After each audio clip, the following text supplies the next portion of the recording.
who decided he wanted to participate and did this by himself. And I want to show you another student who did a similar thing, and this is extending his skills. This is a much older student who actually was giving a presentation of what works. Before, so bear with me.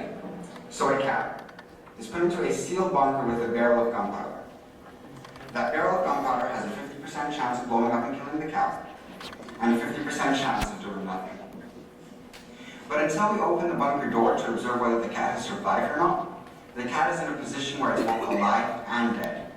And our act of observation forces nature to take its course. But picture yourself in the place of our little kitty. Can you ever see the kitty explode?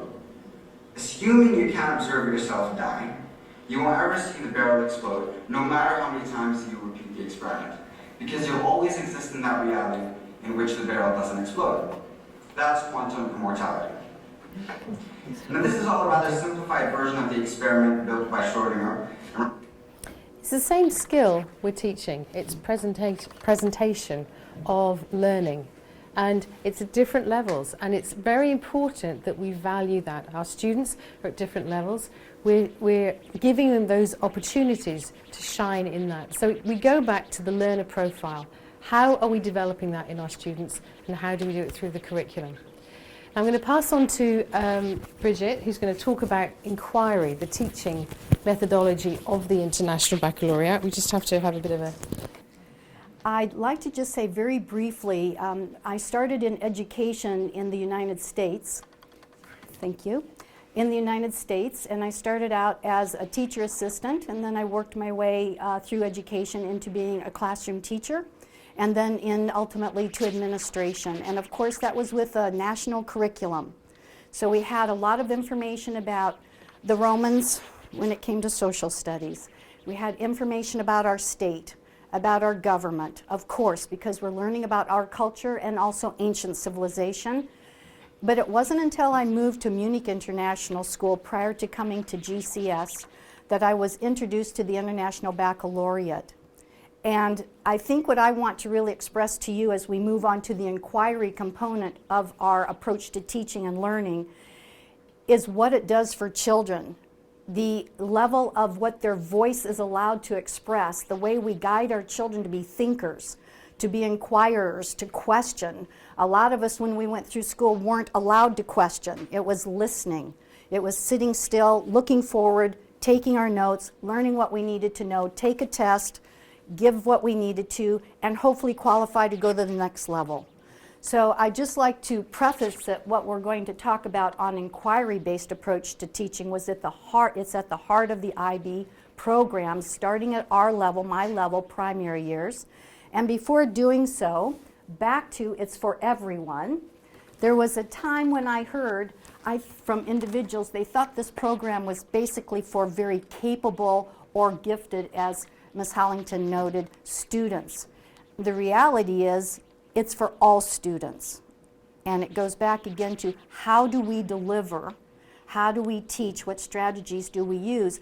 But this is an example when I came to the school last year, my first year, and this young man was already accepted by Ms. Hollington, our principal, and he was coming visually impaired and also intellectually limited. Basically, like this. I want to show you the power of what this program can do with the individuals who believe in it. This is a quote from his mother. He has had his best year ever and made tremendous progress from his self-confidence, socialization, independence, to his understanding of the rules and social structures expected of him. These achievements would not have been possible should he not have been given his chance to go to school. Now, I take that to heart living this new country that I'm in. And where I'm from, we have many, many programs for all children. And so this comes to heart. What are we doing for all children?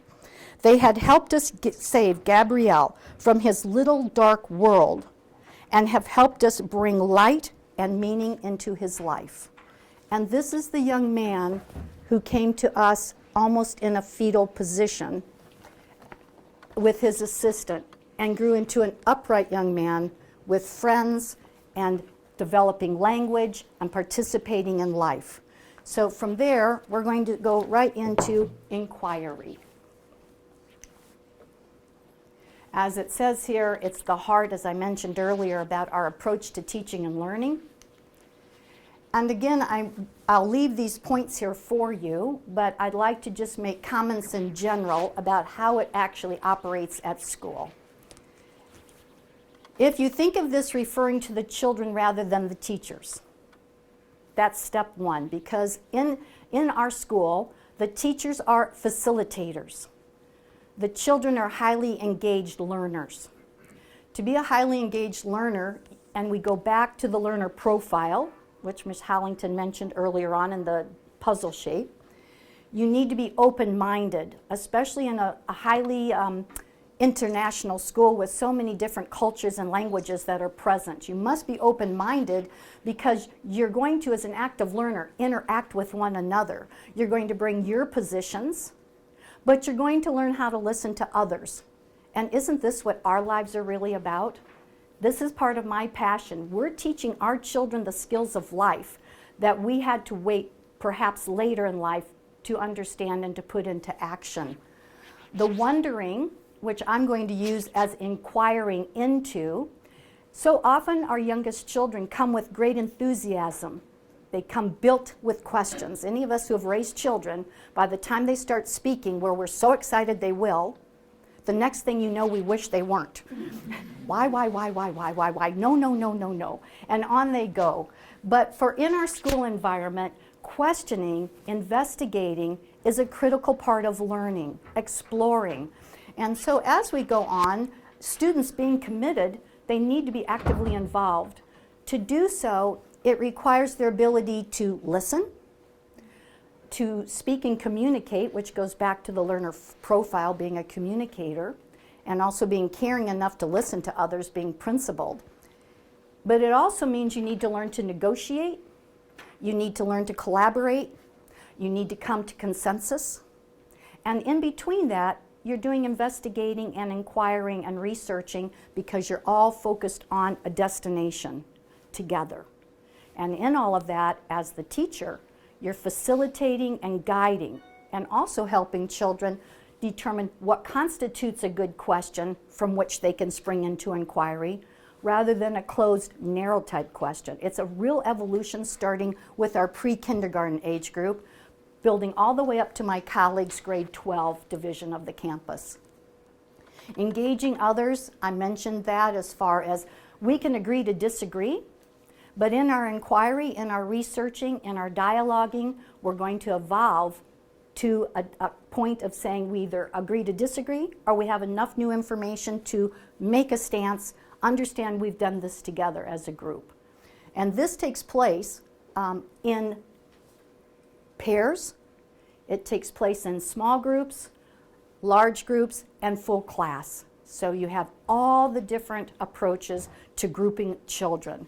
I would like to say streaming is not an approach that we make use of. There are times where it might be more efficient for brief periods of time, but it's actually very integrated and mixed groups. And lastly, supportive of own and others' ideas, that's about respect and having a role of responsibility. Again, responsibility is a learner profile. I have a responsibility to myself and to produce my part, but I have a responsibility to the group because I'm part of the group. So how do I teach to develop inquiry as a teacher? This is where you really must start recognizing what level of knowledge do your children have? What do they come with? What are their experiences? And you get that sense of the group relative to what's the focus for that period of time.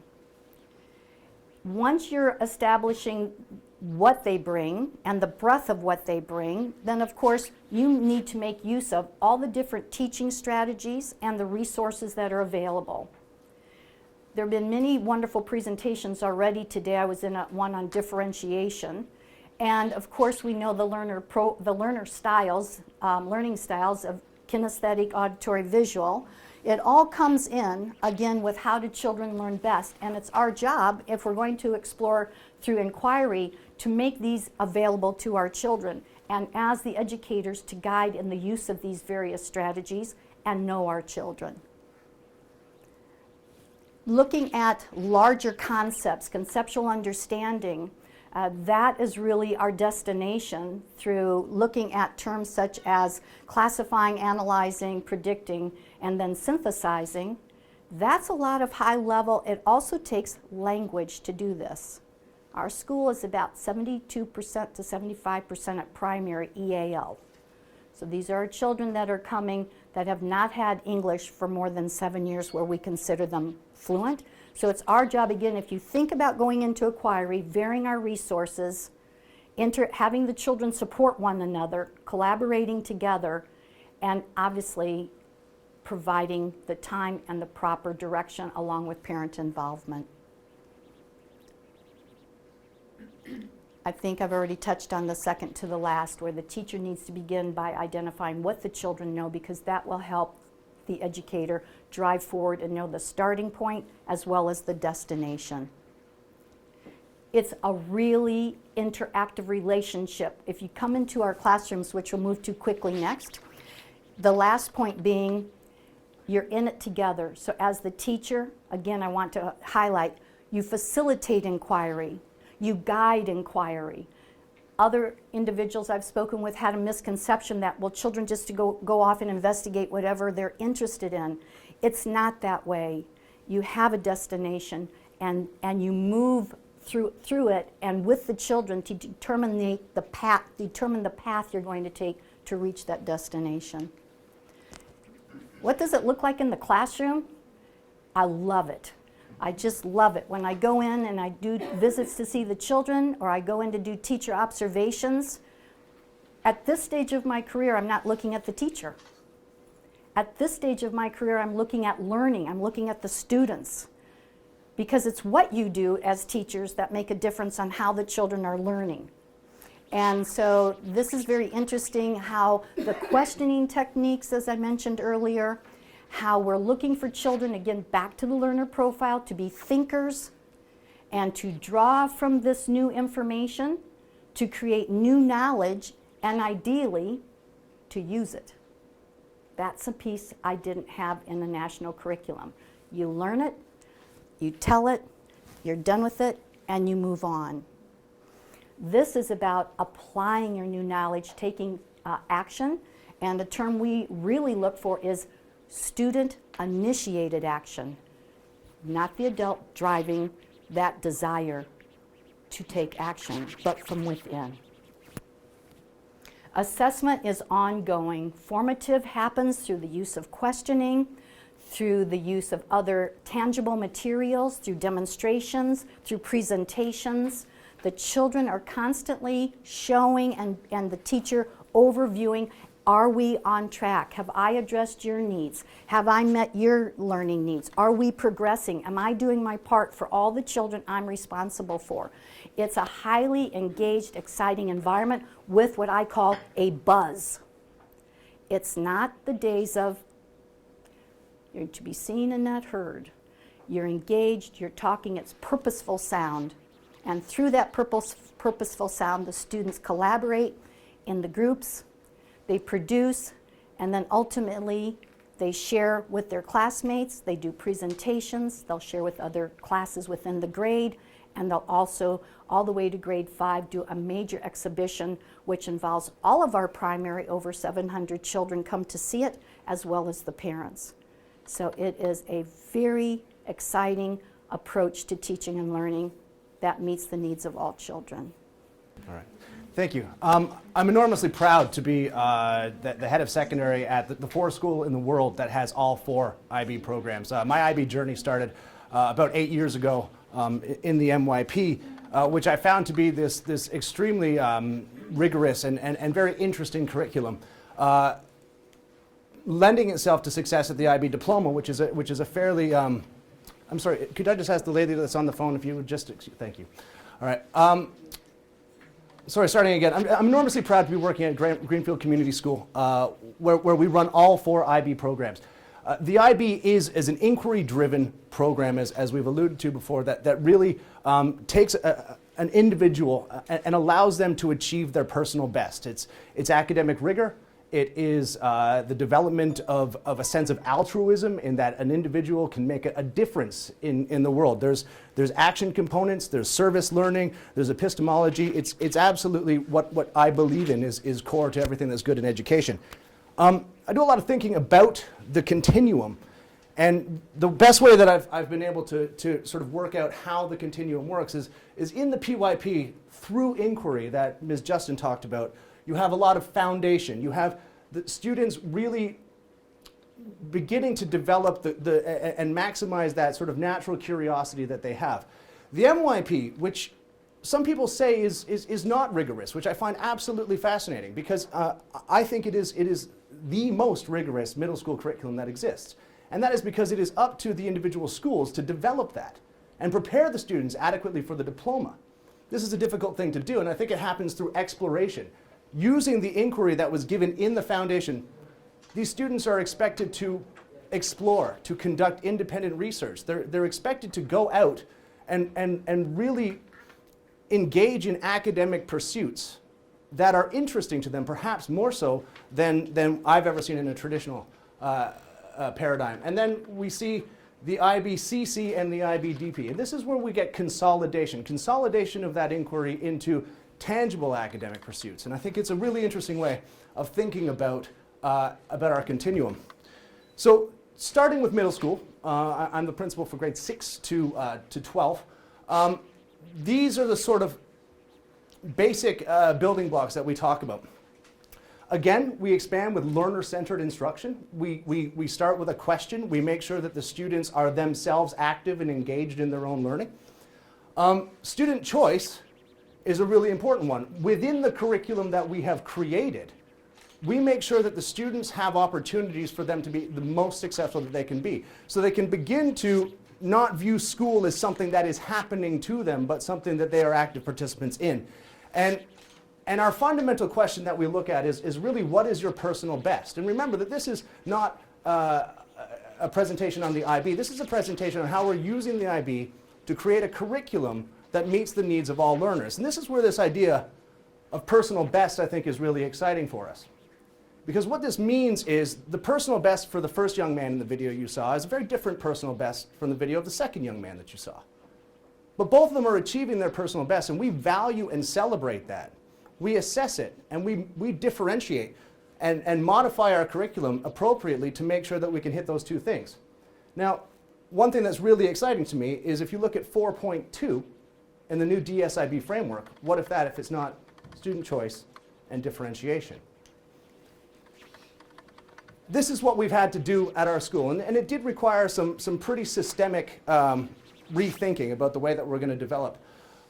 In our traditional sort of academic core subjects, what we did was we deconstructed the vertices that I saw from what I believe to be a fairly antiquated education system. When I came into the school, our math teachers in particular, all four of them simultaneously taught grades 6, 7, 8, 9, 10, and 11. So they were preparing 5 different sets of lessons for 5 different sets of kids. And I had a math teacher who was teaching IB diploma higher level math, and then in the next period he had to reshift his thinking and be prepared for grade 6 math. And why do we do that? So what we've done in order to give opportunities to meet the needs of different learning styles in the core curriculum is we've cut it down so that no teachers are teaching more than 3 subjects, and they're teaching the same grade. So we have our grade 6 team. There's 2 teachers teaching all the grade 6 math. They're working collaboratively, but they're able to develop their lessons and improve them. And instead of focusing on differentiation by sliding kids in and stratifying them based on abilities, we just have those students focusing on working with student-centered instruction to diversify in the context of their own lesson. Those teachers are expected to become experts in that, and that requires planning. And that's very much in line with the IB philosophy. These courses, some of you who are familiar with the IB are very familiar with the fact that we have to do 8 courses in the MYP. We have these 3 technology options, and we allow the students to change. we allow them the choice between them, and they're allowed to change between years so that they can offer themselves a little bit more of an exploratory sort of educational experience. However, if a student just knows that they love information technology, they're free to choose to take that throughout the continuum of the MYP. We do also offer a carousel where students can dovetail in and out on a trimester basis if they want to get a little bit of a buffet of all of the different optionals. Those are the exploratory academic core. So we've got the traditional academic core, the exploratory academic core, which also has the same sort of carousel opportunities for drama, art, and music. Then we've got these electives. The electives are actually built into the timetable, and we call them our love of learning electives. And we basically are focusing on employable skills. We're focusing on the sorts of things that our learners really need in terms of being the best versions of who they already are. We try and take the pressure and the assessment out of our electives, and what we find is actually the learning that's happening in these courses, because they're not actively graded, tends to be a little bit more authentic, I think, than some of the things that may be happening over here. What is this anyway? Model United Nations. Yeah. Okay. What it looks like in senior school is consolidation. When we are unapologetically an academic school that is going to do its best for every one of its learners. And we want to make sure that all of our learners have the opportunity to get into university. And we've basically got two routes of that. We've got our IBCC route, which we sort of envision as a more specialized route. You take 2 courses in the IB diploma as opposed to the traditional 6. All right? You don't have the same sort of the TOK, the CAS hours, those courses that people who are familiar with the IB diploma are. Instead, what you get is a dual qualification, because it's also attached to a vocational qualification, which in our case is the business BTEC. We have, and it's important for us to recognize, I know I'm going out of order here, that it's important for us to recognize that the IBCC is not necessarily designed for university, but it does get people. It is a legitimate pathway to get people into university, especially with the dual qualification. Whereas the IB diploma is what I've often referred to as unapologetically academic rigorous. So now we can meet the needs of more students. We've got the opportunities because we have outcomes through this IB continuum of PYP, foundation, MYP, exploration, and then we've got consolidation, and we've got 2 academic frameworks that we can use for that consolidation. It's really exciting. So that's the new one you're talking about? Yes, the new one, and just good question. Just for those of you who aren't as familiar with the IB career-related certificate, it's important language, and I know that the IB spent a long time coming up with that. Basically, it's a vocational adaptation with academic rigor attached to an IB philosophy. It's a really great program. It started in the 2000s. They started talking about it because one of the criticisms, and quite a legitimate criticism of the IB, was you have a PYP and an MYP program which is universally accessible. You don't have a consolidation program which is universally accessible. And so they wanted to make sure that they didn't lose what's in the core, which is the values of the student, which is always in the beginning, always in the middle of an IB paradigm. But what they wanted to do is they wanted to make sure that they had an opportunity so that a student who came through the PYP and MYP did all that inquiry, all of that self-reflection, all of that goal setting. They wanted to make sure that they had an exit strategy that might not have been as academic. We're extremely proud to have been a pilot school in the IBCC, and we've had our first set of graduating IBCC kids last year, and so now we have 2 sort of cohorts of graduating classes every year. So effectively, that's how we use the IB to make sure that we can meet the needs of all of our learners. I'm going to hand back over to Ms. Hollington now, who's just going to close the presentation.